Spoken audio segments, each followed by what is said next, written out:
How's it going, everybody? I am Donuts. If you're new to the channel, I am reacting to the entire MCU from start to finish. However, a lot of copyright problems with some videos, like the one you're watching. The reaction can't be in the actual video up on YouTube, so this is just the discussion. The actual reaction is in the description below. Click on that. You can also go on the Patreon, also linked in the description. $8 a month for full length. Picture in picture, no syncing it up. Just click the link, watch the whole full length thing. Already all, put together. Myself edited that way, rendered that way. It's all good. It's all kosher, baby. $4 a month for early access. That's it. Make sure to come back here for the discussion. Go check out the reaction. Now into the discussion. I am Dylan. I am here with my boyfriend, Andrew. Hello. I motion to you like you're actually right next to me, but you're not. We Hi, are Lily. in a long-distance relationship currently, so we're just spliced together here for the moment. But Andrew has seen all of the MCU. Or, have you seen all of the MCU? I actually haven't asked. I've seen the vast majority of it. There's like, Alright. yeah, there are like one or two movies I haven't seen. I'm just gonna catch up to those real quick before we get to them. Yeah, and so obviously I am trying to go through all the MCU for the first time ever in release order, watching some of the TV shows, not all of them. Fair. But yeah, starting with Iron Man, and honestly, hell of a fucking movie to kick it off. I absolutely loved it. I'm very, very happy that this is what I started with. Also that I got the only one that I'd already seen previous out of the way, even if I remembered basically nothing from it at all. I don't go into it if you already went into it during your reaction, but like, how much of the movie do you remember, like from the first time around? All I remembered was a little bit of the ending scene where they were fighting on top of the building, and then it shot up an electricity. I remember that as it was happening. And then I also remembered him dressed up as the like red and gold Iron Man going through the Middle East and just wrecking shit. Like, Okay. I just remember a vaguity of that kind of thing happening. All right, fair enough. See, I would say really all I knew about the movie was that it had to do with the Middle East. Like, I knew it was related to war in the Middle East and stuff like that in some way. That's really all I could distinctly remember. And did you like know anything about Iron Man as like a concept, as a character prior to watching the movie? I guess, yeah. Like, again, it's one of those things, it took me until the Iron Man theme started playing where I was like, yeah, I guess I have been spoiled on the fact that he has, like, announced that I am Iron Man. That is his theme. But like, going into this, all I really could say was, he's a guy that wears a suit. I guess I would have assumed that he was rich, but I never, like, went into it going like, oh yeah, he's like Batman or something, like he's super rich. I just knew it as, it's a guy with a suit. Right. That's really all I knew. Okay, I knew fair. absolutely not. Like, I know absolutely nothing about almost every one of the characters themselves. Like, how they act, their personality, and that. I know nothing about any of them except for Spider-Man. That's it. Okay. So yeah, if you're gonna have a lot of very blind reactions. Yeah, I mean, like, I might, like, okay, Hulk is next, and I know he's a mild-mannered scientist. Like, I know that sentence, but, Okay. like, that's all I know. I guess mild-mannered, but, like, I don't know how that would relate to actual personality, on screen. Yeah. So, I'm excited for that more than anything of seeing the like, personalities, as opposed to the superhero personalities. Yeah. And speaking of Tony Stark's was awesome. Like, right off the bat, immediately into him and, like, attached to him. Like, does a great job. Again, very similar to Peter Parker in how sarcastic and snarky it is. And I am extremely excited to see them on screen together eventually. Yeah, Tony's charisma is absolutely amazing. I can absolutely see it being a sort of, like, not quite, but almost like a father-son relationship between the two of them a bit. Okay. But in that kind of like the very dad jokey kind of that's how Tony comes off to me a bit. Yeah, I can definitely see that. Like, super sarcastic, seems like he doesn't care, but probably would actually care a lot about. I might be like talking out my ass. They might not even be ever on screen together. I don't know, but I assume they are, and I hope so. I think it's completely fine. Like, yeah. But yeah, I guess let's just talk about the characters first, since Sure. we're already kind of going into it. Okay. Obadiah Stane. One, I love the name. That's a unique name. I've never seen Obadiah before. Really?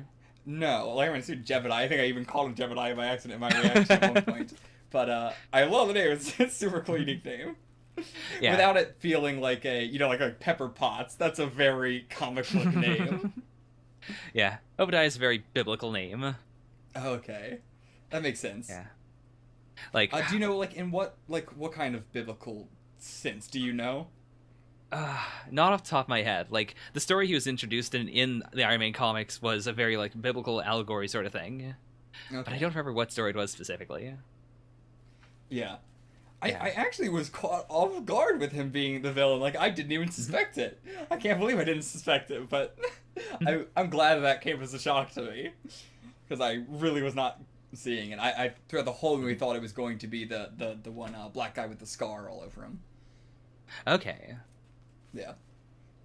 But he made a fantastic villain, especially in his voice. The acting in his voice is incredible. One, it just has this very deep gravitas to it that makes it so intimidating. But in the way that he forms his sentences, I love characters that have an extremely slow and methodical speech.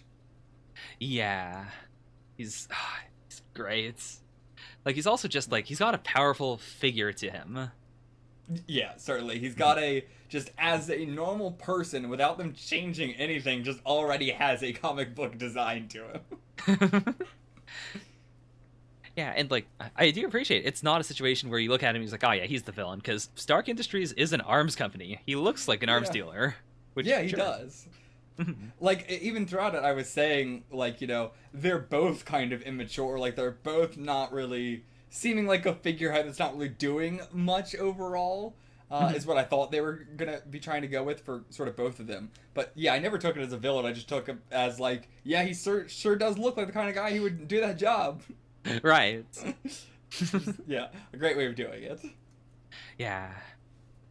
And I like that, not even towards the end, he's still always smiling. He's never, angry, he's never frowning or looking furious or anything. He never at any point ever felt like, Tony had the one-up on him, in his own mind. He always felt like, oh, this is totally fine, I'm gonna get out of the situation, and this is not bad at all. Right. He felt extremely cocky 100% through the whole thing, and I'm glad. Yeah, like, Tony has an incredibly powerful personality, and it's tricky to get a good villain that can bounce off of him. I think Obadiah does a really good job, both because you don't suspect him initially as a villain, and partially because he does reflect Tony, fairly well, but not so clearly that you look at him and go like, ah, yes, so this is clearly the villain, because he's a black mirror to Tony. Yeah.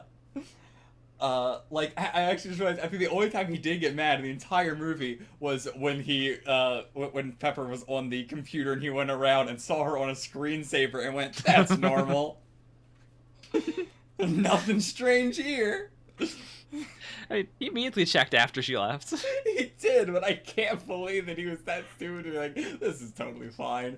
I shouldn't try and just move the mouse while she's right here in front of me and I can get it, the evidence back.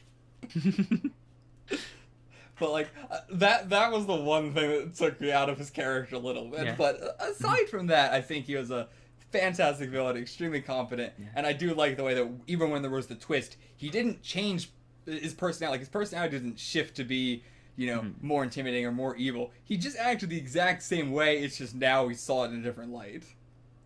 Yeah, I mean, I took that scene more as he didn't want to come off as suspicious. And so, it was only after she left that he was like, okay, let's check, just to be sure. Oh, fuck it, yeah. I knew it. That's probably also why he got the paper, to be, doubly sure, and then it still was, fine. He's like, alright, so it probably wasn't anything. Ah, god damn it was! Yeah. Maybe that's what it was. He was suspecting it, but then right at the end, he was like, oh, okay, maybe it wasn't nothing. Oh, god, I was right, it was. Yeah, because he is a villain who tries to work in the shadows. He wants to look like a good successor to Stark Industries. He wants to look like he's not a big bad evil guy. And for the most part, he more or less succeeds until he gets outed. Yeah, until the very end when he knew game was up. Yeah. But Which even then, when he knew the game was out, his idea would just seem to be, if I just kill everybody, then I'm fine. They won't go, there's this big old giant road. I mean, I guess they wouldn't have, at that point, they would have had really no reason to connect it to Stark Industries. Like, Yeah. if everyone was dead, I mean, it did happen, actually, at the facility, so maybe a bit more reason to connect it. Maybe. Not sure why he was so confident now that I think about it, but I don't know. Yeah. When you're rich, you can He just was clean just that in a stuff high, up. yeah. I mean, honestly, yeah, if he's rich enough, he probably could have just done something. He had enough money, he could probably just go into hiding in some other country. Yeah, I mean, he knows I'm sure it's terrorists. not what he, I'm sure it's not what he wanted, but he was probably like, fuck it, I've got other plans. Yeah. How did you feel about Pepper Potts? Pepper Potts, I feel like I'll like her more in future movies, but in this one, it was hard to like her because she is the character that is, she's the secretary and she's having to watch and bang all these girls and everything like that. It's hard to really care about them in a romantic sense because of that. But I'm glad that, again, at the end of the movie, we didn't. I say again, but I forgot that I tried to do a little pre-recorded discussion, and I didn't really like it. I wanted to do it with Andrew, so I scrapped that. But I didn't talk about this. Okay. So yeah, we'll get a little more in depth on that. But at the end of the movie where they're not dating, and I'm glad that they're not. I'm glad it wasn't a thing where they got together at the end, because it would feel a little bit undeserved. It would feel like Tony's having too much of a happy ending. Yeah. I'm glad that he's gonna have to really work on this relationship to make it to work. Like, he clearly wants it and she clearly wants it, but I'm glad that the writers and the characters know that it can't be cheap and they have to work at it. Yeah. I mean, that's one of the good strengths in general of the MCU as a concept, is that you don't have to have each movie be 100% self-contained. Like, if there's an arc that won't fit into the movie, you don't have to force it in. And I guess I should, like... I want to talk about the fact that I don't like movies. That's a very well-known thing about me. I generally don't like movies. I feel like there's not enough time for me to get attached to the characters. I tend to just not really like the kind of plots that are in movies and that. But that all stems from the fact that they're usually standalone, which is why I wanted to get into the MCU. Because it does. This feels like episode 1 of the whole MCU series, and it also is part 1 of a trilogy. And all the movies that I tend to like are trilogies or franchises or stuff like that. I very rarely like a standalone movie unless it's a comedy, like just comedy. Okay. So, yeah, I agree with what you're saying of, like, because it's this, there's more time, and I can say, like, there's not a lot I can say about Pepper Potts or Rhodes this movie, but I have faith that next movie or in future movies that we will get more development into them and stuff. Right. And I don't think there's anything bad about that. I much prefer it that way. I much prefer it not to just be all dumped in one, 90 minutes or 120 minute, like, quick thing that's just like, it's hard for me to get attached to any of them. Yeah, I'm really glad that you stated that, because I think that does, like, frame this entire thing in a different way. It's not that you're watching a bunch of separate movies. You're watching it as as the MCU. As a series. Like, the MCU as a series, yeah. Yeah. Which is also why I wanted to watch all of the TV shows as well, but I have been told that they're not really relevant at all to the movies. Yeah. And there are still a few that I'm going to watch, but if people aren't interested in watching my reactions to them, then why should I be reacting to them if I'm not even interested in it that much myself? Right. So, like, I'm gonna watch quite a few. I'll have, like, a list of what I'll watch by the time this comes out, but so I'm not gonna say anything right now in the video, but you'll know. It'll be in the description or said beforehand or whatever. Mm-hmm. But yeah, so I get also same thing as I said. Rhodes, I don't have a whole lot to talk about. He's a military guy. I feel like there's a lot going to be going on more in the future movies because of that. But in this movie, he's just kind of like the obligatory friend character, and he's not much more than that, honestly. Sure. I guess, like, on that note, do you have anything to say about Agent Coulson? Yes. So, Agent Coulson and Shield and that. I know really nothing about Shield at all. Again, I know they're basically what I assume is they are the organization, quote unquote, or the organization. Even though Marvel is not a Monster of the Week series, that is kind of what I'm like using it as. Like, you know how in sort of Monster of the Week series there is the quote unquote organization that is this mysterious organization that sometimes works with the government, sometimes doesn't. I think that S.H.I.E.L.D. will be working with the military and the government in some way, and this might even be almost like a My Hero Academia world where superheroes are a profession, almost. Not maybe a profession, but more of like a, you know, super soldier kind of thing. Okay.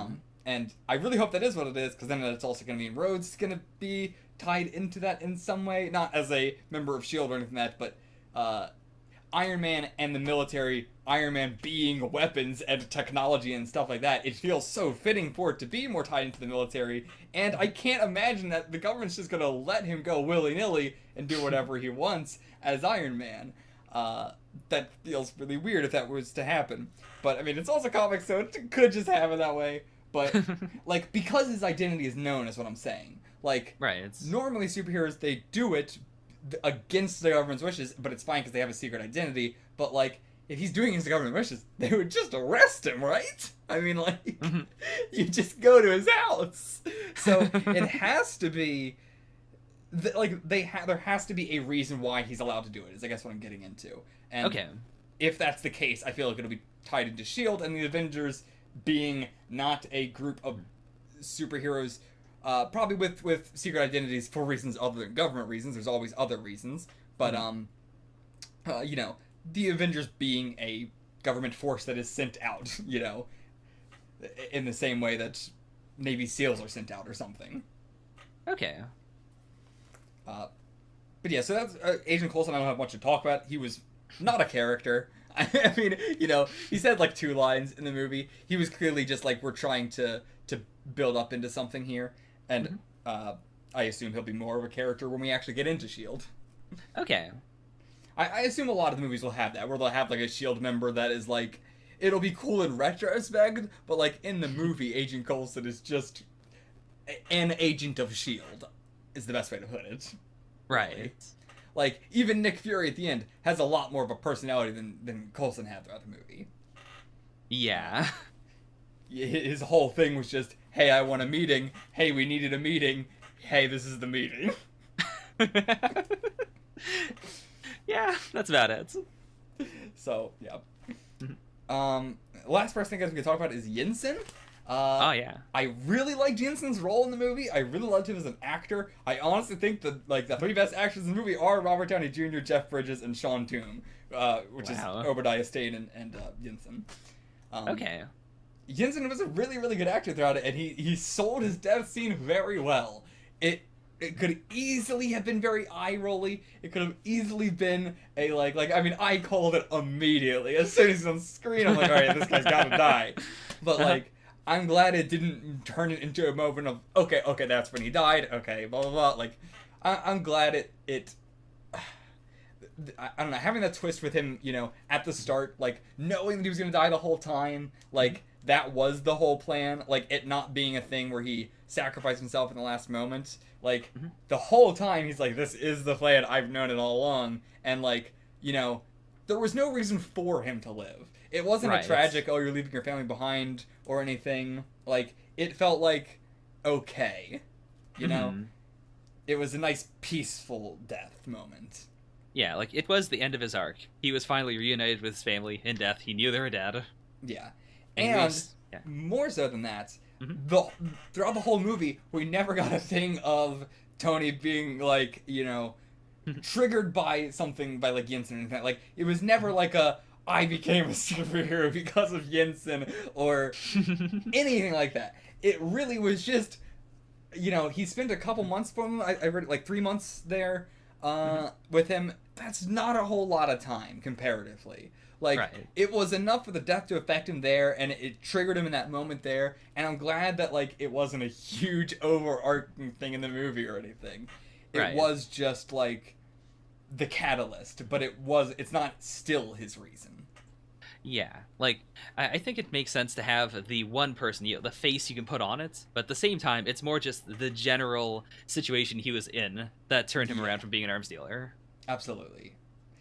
Yeah, Yeah. and even then, it's like that was a immediate like a hard jump to not being an arms dealer, and he's still not an arms dealer at the end of the movie, but he's seems to have like uh understood that there's a, I mean, like he again put back on the suit, and even if he's not an arms dealer, he's still doing weaponized shit with it and stuff. So like Right. he had to come to a little bit of terms with it. Hmm. It was a very like extreme jump in the other direction after that, and then he's mellowed out of it into a medium. Yeah. But yeah, I do like that they're no longer being like, I agree with what he said in the beginning of the movie, and now it's actually true. Of like he did all the war profiteering, and he's gotten a shitload of money for it now, and he can use that money for so many other things now. Right. And like he did bring it up in the beginning of the movie too, with like you gotta make the money to be able to do the good shit. Yeah. And even then, he was still doing plenty of good shit. He talked about crops. That was, I assume, I don't know what that is, but maybe like they grow on their own and water themselves or something somehow. Sure. Okay. Then there, he had funded for hospital stuff, plenty of stuff. Like he was already doing good. Yeah. I like that it wasn't a huge heel face turn. Like it was just, I will now stop doing the bad, but I was also doing good still. Yeah. Like, it's more of a mindset thing. Like, he was doing good stuff, but he was still like, it's fine if I war profiteer as long as it balances out. Whereas, by the end, he's like, well, I want to stop being a bad guy as well. Yeah. It's the difference between him stopping doing something bad and then doing something good, and just stopping doing something bad. Mm-hmm. Like, he was already doing the good. He didn't need to. I don't know. I like that a lot. Yeah. What else do I have to talk about? The whole movie in general, it really felt throughout the entire like beginning. I mean, up to almost the end, it was more like a sci-fi war series that became a superhero series. Specifically, I would say when Obadiah takes his heart out, and then they're all fighting Obadiah, and he's getting in the suit and flying out of the city after him. That's when it became a superhero movie to me. That's when I felt like Tony Stark was a superhero. Okay. Like when he was flying somewhere to go save the day. Right. It's... As opposed to flying to the Middle East to go shoot a bunch of people. Yeah. I mean, like, he was doing good, but it wasn't it didn't have that superhero feel to it. Yeah. But I don't think that's a bad thing. I really like this movie. Didn't even feel like a superhero movie. It means, in my mind, that a lot of these are going to feel so distinct that it's not going to have that superhero formula stank to it. It's going to be, like, even if it follows a very clear act structure and superhero act structure, just because of the tone of the movie and everything, it didn't feel like a superhero movie. Right, right. So I hope more are like that, but, I also am assuming there's going to be plenty, and I'm excited for the ones that are, like, entirely like, Captain America, I can't imagine how that's not going to feel entirely like a superhero movie, just based off, like, his name and stuff. And I know he's, like, a super soldier in the 40s or something, that's about all I know. Right, it's... Go ahead. I was gonna say, like, at the very end, we kind of talked about it already, but... like the choice to have Stark, to have the first superhero in this whole universe, or the first hero we see at the very least, like not have a secret identity, to just be out there on his own, I think was a really bold idea. Yeah, I never really thought about that as, this is the first superhero we're seeing in the MCU, and he is the very first one that is immediately, like, coming out.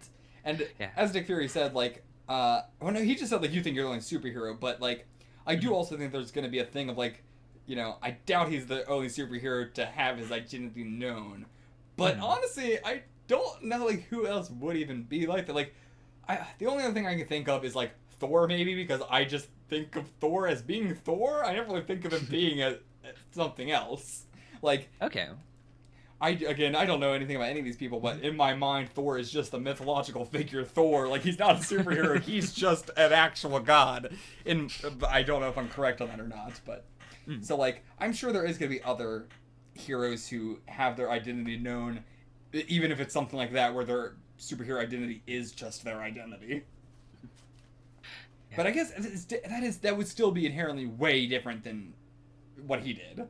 Yeah, like I do want to say, like, as someone who saw Iron Man like as it came out back in 2008, that was a pretty big twist because like in the comics he's done both. He started off, they even kind of like made a hint at it in the press conference, where like he was originally saying that, oh, Iron Man, he's my bodyguard, and the press was like, Okay. well, Is like that what how do you? it was in the comics originally? Yeah, it was for a while, and then eventually he came out and was like, why am I even saying this? I'm Iron Man. Screw it. So, like, for the movie to just cut right to that, in the middle of the press conference, he was even going to say that it was his bodyguard, and they said, no, screw it. I'm Iron Man. Fuck yeah. I absolutely loved it. It's a really good end to a movie. It's super strong. It fits his character so well, too. Like, he's the kind of guy who will call a press conference and then just sit on the grounds. Yeah. Or make everyone else sit on the grounds. Like, he's just eating multiple hamburgers. Oh, God. But, yeah, I speaking of the, like, just it being the first and everything like that, and at the end, that like, what am I trying to say? The after credit scene. Oh, yes. In my reaction, I feel like I was very, like, I didn't react to it very much at all. Because I kind of knew what it was going to be. But, like, afterwards, it really hit me a lot harder, especially in, like, editing and everything like that. Especially thinking about the mindset people must have been in at the time. And now how, like, I definitely want to go back and rewatch that after I've seen the entire MCU. Because even people in the theater watching it for the first time, I don't think they would immediately assume this is going to be an MCU thing. Like, why would you think that? Like, absolutely not. Just in terms of this is going to be tied into a bigger thing. Like, oh, we'll get a crossover movie maybe. I assume that was probably the thought at the time. Yeah. So then, like, that line, not in, like, how people must have took it in the time, but, like, that line being written by Marvel is what really hit me. Like, the idea of Marvel putting that in, knowing what they were doing, but, like, no one else really would even for a while. Assuming they knew at the time what they were doing. Yeah, like, we know now in hindsight that, you know, there were plans in motion at that point that they wanted to do an MCU, but even then, like, it wasn't confirmed, it wasn't set in stone. If the first couple movies didn't do very well, they would have just backed out. Yeah. Yeah, and, I mean, since then, we've had so many other series try to do a cinematic universe. And a lot of them have ended with just, one movie that ends with a cutscene of, all right, so we're going to put together the, like, Dracula Unleashed had a thing at the very end of, okay, well, we need to get the other monsters. And then that didn't amount to anything because the movie was bad. Yeah. Like, it's completely possible that if Iron Man didn't sell well, they would have had Nick Fury at the very end say, hey, have you heard of the Avengers Initiative? And then nothing would have come of it. Have you heard of the Avengers Initiative? We don't want you in it. That would be a hell of a thing if Iron Man 2 was just Nick Fury saying, I'm sorry, you can't be a superhero anymore. We don't allow it. There's the Avengers and there's just Iron Man to the side. That would be hilarious. Okay, there's also the Ten Rings as a whole organization that I really don't know if that's going to be only a this movie thing, because it seemed like they were taken out, but they were also not really a thing. And they were built up as being, all these multiple nationalities, like, all over the world. It seems like a world terrorist organization as opposed to a, like, normal terrorist organization, where it's just a country or two or so. So, yeah. Oh, my phone is fucking buzzing and I don't want to pick up on the mic. Alright. Oh no. But yeah, I think that's an interesting way to set it up, because maybe they'll show up again, maybe they won't. Maybe that was just a bait and switch so you didn't suspect Obsidian for a while. Yeah, I mean, and it totally could be a comic thing of they were bigger things in the comic, but for the movie, like, they really only would have been in the first movie, but they just didn't have time, so it's like more of a reference than a real thing. I mean, it was still a big part of the movie. It was still a big part of the movie, but... Oh, yeah. I mean, that's also a thing that is a strength of the MCU that's no other movies can really pull off. The fact that they can just say little things that they know, like, not everyone will get, but a subset of the audience will be like, oh boy, that's super cool. Yeah. I assume there's going to be a lot of stuff like that. There will be plenty of stuff that I bring up, like, this has to be more important because they just brought it up and did nothing with it, when they were really only bringing it up to do a reference kind of thing. which I think is part of the intended effect, because Yeah. even other like comic fans don't know what's going to come up, what's going to be a True. reference, or what's going to be like an actual thing going forward. Yeah, true. I didn't think about that. Very true. Yeah, it creates an interesting texture to everything. Because even, yeah, I mean, just as we were talking about with the ending of the movie, going straight to the I Am Iron Man thing, even if in the comics, for example, like, Mhm. it happened similar where the Ten Rings were taken out and then Obadiah did his thing and then just the Ten Rings were not a thing anymore, that doesn't mean that the movies can't still do stuff with them. Yeah, totally. Yeah. So, like, even if they know from the comics doesn't necessarily mean that it's going to happen or that way. Yeah, like it's the ultimate sort of adaptation in the sense that they don't have to be true to anything. They can do whatever they want, but they also have all the strengths of an adaptation in that it's a story that exists in some part. They know it's going to be good. They know that people are going to already be invested in some of these characters. Like they get the best of both worlds a lot of the time. Yeah.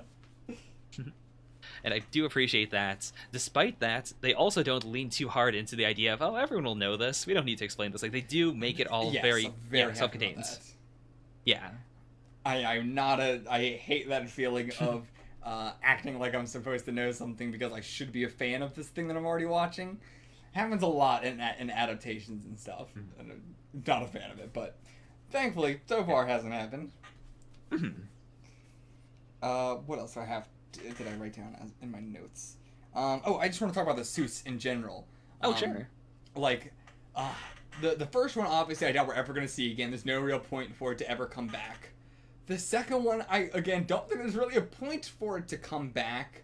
But, like, yeah, I guess I can't really imagine why he would ever need Mark II again. But we now have Mark III, and then we also have this big boy who was destroyed, but we have the schematics for it. Like, we have it on the file drive. Oh, yeah. So, and it should ostensibly still be on the computer anyway. Mm-hmm. So, and I feel like there probably is some uses for that, potentially. Like, well, I mean, one, he doesn't have missiles on his normal one, or a Gatling gun, or anything like that. Like, I could see his normal one getting destroyed, and he's like, well, the only one I have is Big Boy right now, so let me use Big Boy. And Mark II, actually, I just realized that's probably going to be used for Rhodes from now on. Oh. Because he did look at it and go, next time. How do you think, do you think that he's going to stick with the Mark III for a while, or do you think he's going to, keep on making new suits? I hope he keeps making new suits, but I feel like they're all going to be specialized, and his main one is going to be Mark III. I don't know, because then I'm not sure if it would still be Mark III, because I feel like he's going to keep upgrading it, but little things. Like, he's not going to upgrade the appearance, and he's not going to upgrade, its general feel of what it does, but just it'll be better and stuff, Like, he might eventually make an even better, miniaturized arc reactor that can last or power even more or longer, whatever. Like, I imagine he'll do some subtle upgrades every now and then to stuff. Okay, but do you think it's going to look like the Mark III? It'll still be recognizable as such. Yeah, I think that'll be his main one, and I do hope that he has multiple specialized ones, but I don't know if that'll happen. Okay, makes sense. At the very least, I do feel like Big Boy is going to come back and he's going to use Big Boy at some point. I would love to see Tony in Big Boy. I will only refer to it as Big Boy. I don't remember if they named it in this in the movie or not. I mean, it was in Sector 16. So, I guess you could just call it Sector 16, maybe? But... Okay.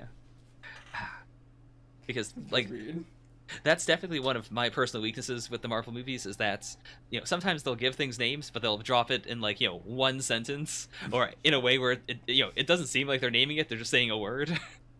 I don't even think they said, Mark 1 or 2 for the other two suits. I think they just said Mark 3 for Mark 3. So, I'm not, when I wrote down Big Boy, I just keep writing down Big Boy, because I don't know if that counts as being a Mark 4 or not. It is using the same design. Even if Tony didn't design it, it is still supposed to be an upgrade. Well, I guess, I don't know, I guess that's more Mark 3.5, because it was an upgrade to Mark 2. Yeah, it's branching off of it. Yeah. So I guess it would be more like Mark 3.5. Otherwise known as Big Boy. Fair enough. Oh, yeah. The idea of him using the old pieces with the new suit as well, which he apparently took the time to paint, though. You gotta have style points. Gotta have the style points. But When he was that was just awesome seeing him use old parts combined with the new parts, and like it did really feel like there was panic there. It felt superhero-y. And it has the feeling of being injured while he doesn't have to be injured at all. Same thing with like when fluid leaks out of him or stuff. It's a way to have him appear injured and be injured and stuff without the suit being like having pieces torn off of it or something like that. Yeah. I totally agree. Way. Yeah. It's also a good way to keep its I don't remember what the actual rating for the movie is, but it is an all ages ish movie. It's a family movie, I guess, would be the better way of saying it. It's a family movie. I'm sure there's a hell of a lot of killing people in it and blood and stuff. I mean, violence isn't that unfamily friendly. I mean, that's just getting into cinema in general. I guess, American cinema. Well, let's not get into that. Let's not. But what else do I have? I just think the themes of war profiteering in general are very interesting. Like throughout the whole movie, just the idea of like we've kind of already gone over, but just the moral ambiguity with it of like, is it worth doing to get more money or not? I like that they did bring it up as a theme. Yeah. Like where it wasn't just a black and white good bad thing. Yeah. It was a scale throughout the whole thing. Yeah, and it doesn't give a definitive solution as much as it gives his like direction going forward, which I think is also just more realistic in general. Yeah, absolutely. And I think it would be like cool to see more of the people, like more of the board of Stark Industries, considering they were all actually on Tony's side apparently. Yeah. So like I'm interested in seeing what they're like if they like. I would just assume because they're board members of this company that they would of course be against him for such a drastic change. So it's even weirder that they weren't, which is why I want to see them. I doubt they'd be important characters at all, but still, it would interest me. The building montages were dope as hell, and I hope we continue to get more and more of them. I love montages of not classical montage. Like I love montages that aren't training montages or fight montages. Okay. Just in general, I think montages are really cool. But fighting training montages, they're okay, but they've gone on for so long that I much prefer it when it's something like the actual kind of training montage we got in this, which wasn't a training montage. It was just him doing entire scenes of training. Yeah. But like it was definitely a progression. Like it was definitely taking place over a substantial period of time, but I'm glad there wasn't a montage way to do it. You know? Yeah. There's a lot of like sci-fi techie stuff in this movie. Do you think it all still like looks good? Do you think it holds up? Like, did anything take you out of the movie? Not at all. I'm still amazed by how good it looks. I cannot believe it came out in 2008. I mean, I am notoriously horrible with my tastes on CG, but I do feel like watching a lot of Kamen Rider has made me see bad CG more. It's desensitized you, Vance. Yeah, but I thought the effects of the series looked really good. Yeah, like Iron Man is a very tech-forward hero, a very tech-forward story, so they really needed to nail the technology, or you wouldn't be able to buy it. Yeah. And even aside from the technology, the physics stuff is really awesome too. It felt almost very Hulk-like, where Big Boy was just throwing him around and stuff. Like, I have very high hopes for the Hulk movie, considering how good that looked. And that was something where they were supposed to be focusing on the tech. Right. So, I have high hopes for how the CG will look for all of it going forward. I thought it might have been a little, not even rough, but I just thought it would have been not as good for the first couple, but I honestly doubt I'm so bad with CG, I don't think I'd be able to tell the difference between this and, like, a scene from fucking, like, Avengers or something. Or, like, in-game, I don't even know. Like, I really doubt this looks like the pinnacle of CG to me. I guess that's just the way I should put it. When I see CG, it's very hard for me to see a gradient scale of something being good or bad. It's usually just bad or good for me. Okay. and so like it's hard for me to be like the CG was all right or it was really good. It just looks like CG to me. And I love CG though. I think Okay. CG looks really good. That's good. Good CG. I think good CG looks really good. What a stupid statement to make, but Controversial opinion. controversial opinion. I think good CG is good. Do you have anything else to say or ask? I guess I would like to ask, like, without going too in depth into it, do you have any ideas for what the second Iron Man movie might cover, or like things you might want to see in that? I mean, again, I want to see Rhodes dress up in Mark II and fight alongside him.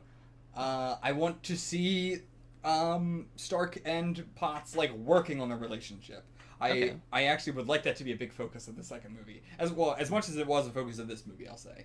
Okay. Um, I want to see a lot more of why Iron Man is allowed to be Iron Man. Like, there's gonna have to be a reason why Tony Stark would not be getting arrested for this kind of stuff. Right. So, that's the main three things that I want to see. Okay. As for like a kind of villain or anything like that, I have no idea what it could be. I don't know who it could be going forward. Again, the only thing I can think is that it'll be still related to the Tin Ring somehow. All right. Fair enough. That's basically everything I wanted to ask. Actually, there's one more note I did put down. The refugees scene. I dug that scene. I think it's extremely fitting for how much Stark's personality is fit to him wearing a robotic suit sort of thing. Yeah. Like, I cannot imagine him having a scene where he would be like, oh, they have hostages, I have to not do anything. Like, he's just not that kind of character. And so I'm glad that he has a suit that enables him to not have to do that kind of thing. Right. I just can't imagine him in those scenarios. I'm sure he would, but I just can't imagine him in those scenarios where he would have to. He's such a arrogant guy that it's so weird when I picture him, like, how he was in the beginning of the series being captured. Like, in a scenario where he has no control. Like, I mean, he did that with Yinsen, where he, like, you know, started to move forward and, like, stepped down and didn't do anything. But, like, I can't imagine that kind of scenario again. He's so pompous and so arrogant. And Okay. he just always seems like he has a solution. One more thing, actually. What are your thoughts on the soundtrack of the movie? I mean, I don't know. I don't really have much to say. Like the actual lyric songs, it was strange with AC/DC and then also Institutionalized. I can't remember the band. But in the same movie, that's so weird. I know Institutionalized is a popular song, but it's so strange to me that it's in a movie. Especially Iron Man. Yeah. But like, the OST itself, I mean, I don't know. I didn't notice it.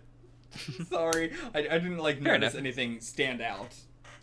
Fair enough. I was mostly like thinking about your ideas when it came to the lyric songs, because there are quite a few. Like, there's also Iron Man by Black Sabbath.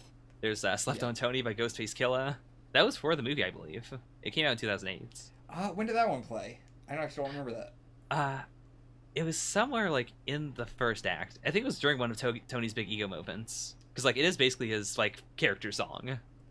Okay, I didn't even notice. I'm trying to remember. The only ones that I remember were AC/DC, Iron Man, and Institutionalized. Okay. I think that's fine in its own way. That, like, you know, yeah. It's on a big focus. It's not like a music forward movie.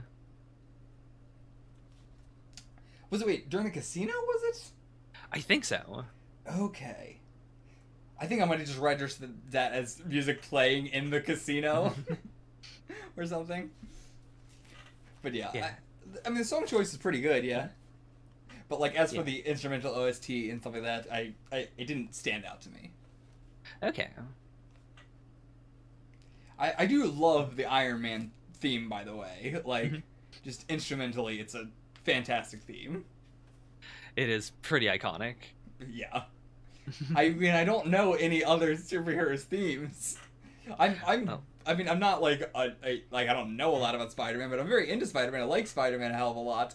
I've played a bit of the Spider-Man video game. I've read a little bit of the Spider-Man comics and stuff like that. Ultimate Spider-Man, but I don't know his theme at all. I have no idea if he even has one. He does. It's also a little iconic, but we'll see. I will say though, like Iron Man by Black Sabbath does predate Iron Man. Like it's not actually about him. Really? Yeah. I had no idea. But that is his theme, right? It is. But like, it wasn't written for him. It was a song that already existed that Marvel was later like, oh yeah, that's his theme. Okay, I mean, okay, was it written about the comic character? No. Was the comic character made after that, or did the comic character exist and the song it came out afterwards, but not about the comic character? Does that make sense? Yeah. I want to say that. Let me do a quick check, just to be sure. Like, what I'm trying to figure out is, like, was the character based on the song? Not I actually really, don't know the lyrics of the song at all. The song doesn't really have much to do with, like, a man wearing a suit. Okay. Okay, so Iron Man does predate the song, but the song is not about Iron Man the hero. Okay.